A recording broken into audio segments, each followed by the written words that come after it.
सुधीर कुमार जी, दिल्ली से।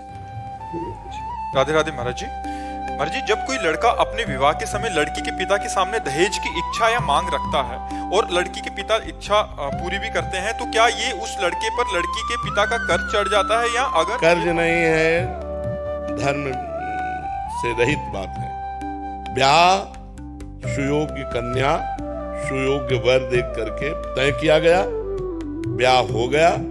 अब लड़की पक्ष का जो भाव था वो वर पक्ष को दे दिया, बातचीत नहीं हुई। कहीं भी हमें शास्त्र में नहीं लिखा मिला कि उन्होंने हमसे कहा कि हम इतना इतना इतना देंगे। वो कन्या दी, उसके साथ जो उनका भाव रहा, वो चाहे 1000 सोने के रथ, 1000 हाथी, ये वो दे दिए। मांगना, तय करना, ये बिल्कुल शास्त्र विरुद्ध आचरण है। बिल्कुल नहीं करना चाहिए। किसका प्रश्न है? हाँ, बिल्कुल नहीं करना चाहिए। ना तो लड़के पक्ष को ये बात रखनी चाहिए, लड़के पक्ष को बात रखनी चाहिए तुम्हारी लड़की हमारे लड़के के सुयोग्य वर, ये काफी है। अब आपका जो मनावे सो दे देना, हम उसकी आकांक्षा नहीं रखते। लड़की पक्ष को चाहिए कि जैसे पुत्रों को विभाजित संपत्ति किया, ऐसे कन्या का भी हिस्सा लगा करके उसके साथ दे देना चाहिए, बिना मांगे दे देना चाहिए। मांगना ये दहेज के अंतर्गत आता है। दहेज प्रथा ये हमारे संस्कारों को, हमारे धर्म को ये मिटिया मेट कर रही है। लड़की हुई, सुनते ही उसका पिता जल जाता है। लड़की हुई क्यों? क्योंकि अब दहेज देना पड़ेगा।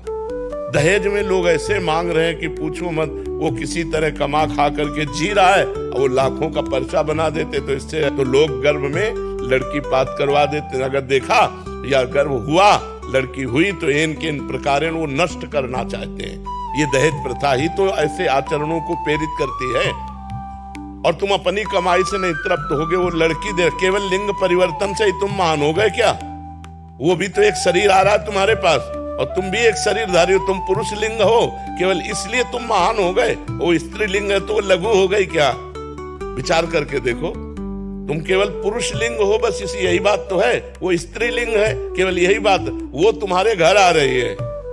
ब्याह का तो मतलब है कि जो पान फूल बने वो हम आपके चरणों में समर्पित करते हैं, अपनी बेटी समर्पित करते हैं। आप आनंद से गले लगा करके उनको विदा किया, ये बात रही। और ये दहेज प्रथा जब तक रहेगी हमारे समाज में कलंक है, कैंसर है। ये जो लड़कियों के अस्तित्व को मिटाने वाली है, जो लड़की के प्रति हे भाव पैदा करने वाली। और ये लोग नहीं समझते कि आज हमारे राष्ट्र की प्रथम पुरुष राष्ट्रपति लड़की ही है।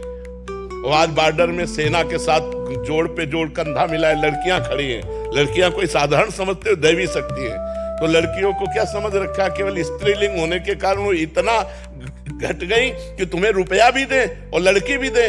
सुशील, सज्जन, शांत, परम पवित्र परिवार कोई लेने के लिए लड़की तैयार नहीं, तैयार है रुपया लेने के लिए। 10 लाख फलदान में दीजिए, इतने परीक्षा में दीजिए, इतने ब्याह में दीजिए। किसान आदमी 10 लाख कहां से देगा? किसान आदमी को जीना मुश्किल होता है।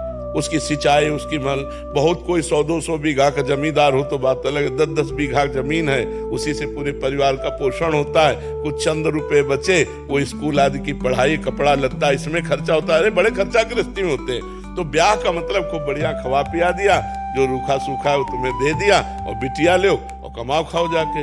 अब ये जो दोहन किया होती है दहेज में, ये बिल्कुल निषिद्ध है। हमें लगता है न देना चाहिए न लेना चाहिए, दोनों के विरुद्ध में बात रखनी चाहिए। न देना चाहिए न लेना चाहिए। आप जी के आशीर्वाद से हमारे पास चारों तरफ इतनी लड़कियां हैं जी। 1000 लड़कों पीछे 1100-1200 लड़कियां हैं। तो मेरी माता जी कहते हैं, बोले जितनी लड़कियां होगी उतने डीजे हमारे ज्यादा बजेंगे। बिल्कुल बिल्कुल बिल्कुल